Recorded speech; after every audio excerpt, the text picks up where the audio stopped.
సమాజంలో గర్భవతులు బాలింతలు తీసుకునే పౌష్టికాహారంతోనే పిల్లలు సంపూర్ణ ఆరోగ్యవంతులుగా జన్మిస్తారని సబ్బవరం ఎంపీపీ బోకం సూర్యకుమారి రామనాయుడు అన్నారు.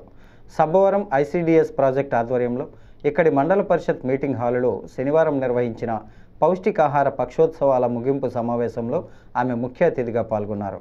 ఈ సందర్భంగా ఆమె మాట్లాడుతూ నేటి సమాజంలో గర్భవతులు బాలింతలు పోషకాహార పదార్థాల విషయంలో నిర్లక్ష్యం వహించవద్దని సూచించారు. అమ్మను సృష్టిలోనే పార్వతీ పరమేశ్వరులుగా దేవతగా పోల్చారని ఆమె గుర్తు చేశారు. అంతకుముందు సభకు అధ్యక్షత వహించిన ఐసీడీఎస్ ప్రాజెక్ట్ ఆఫీసర్ లలిత కుమారి మాట్లాడుతూ గ్రామీణ ప్రాంతాల్లోని గర్భవతులు తల్లుల కోసం అంగన్వాడీల ద్వారా అమలు చేస్తున్న పథకాలు వివరించారు. అంతేకాకుండా ఒక యువతి గర్భం దాల్చిన నాటి నుంచి బిడ్డను కని వాడు నడక నేర్చే వరకు 1000 రోజుల ప్రణాళికలో ఖచ్చితంగా తల్లుల పాత్రను వివరించారు. ప్రస్తుత కాలంలో సెల్ ఫోన్ వినియోగంలో బిడ్డపై తల్లులకు తగ్గుతున్న ప్రేమ పట్ల పీఓ ఆందోళన వ్యక్తం చేశారు.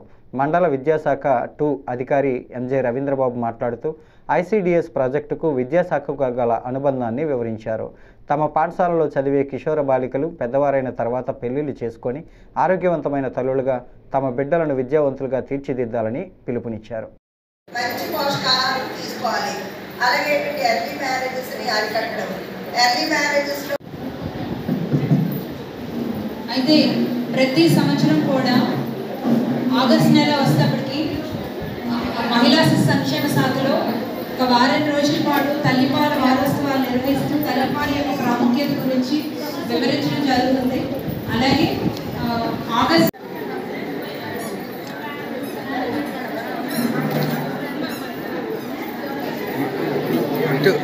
అక్షంతలేండి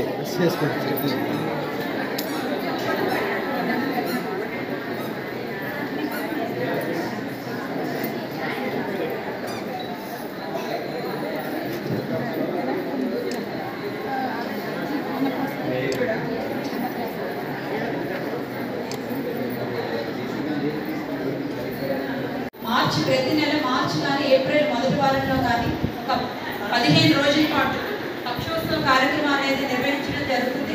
ప్రతి సంవత్సరం కూడా ఒక్కొక్క అంశాన్ని తీసుకుంటూ దేశవ్యాప్తంగా కూడా ఈ పక్వాడ ప్రోగ్రామ్ అంటే పక్షోత్సవ కార్యక్రమాన్ని అనేది నిర్వహించడం జరుగుతుంది. సంవత్సరాల నుంచి కూడా మనమందరం కూడా ఏంటంటే ప్రజలకు సేవ చేయడం అనేది జరుగుతుంది. అందులో భాగంగా ఏంటంటే గర్భిణీ స్త్రీల గురించి మరి ముఖ్యంగా స్టార్టింగ్ గర్భవతిగా అడిగిందండి ఆ పరమేశ్వరుడు. నేను కిందకెళ్ళి ఏం చేయాలి, నాకేంటి తెలియదు, నాకేంటి కాదు అంటే ఆ పరమేశ్వరుడు చెప్పాడట, నువ్వు కిందకెళ్ళు పర్వాలేదు, ఒక దేవత ఉంది, ఆ దేవత నేను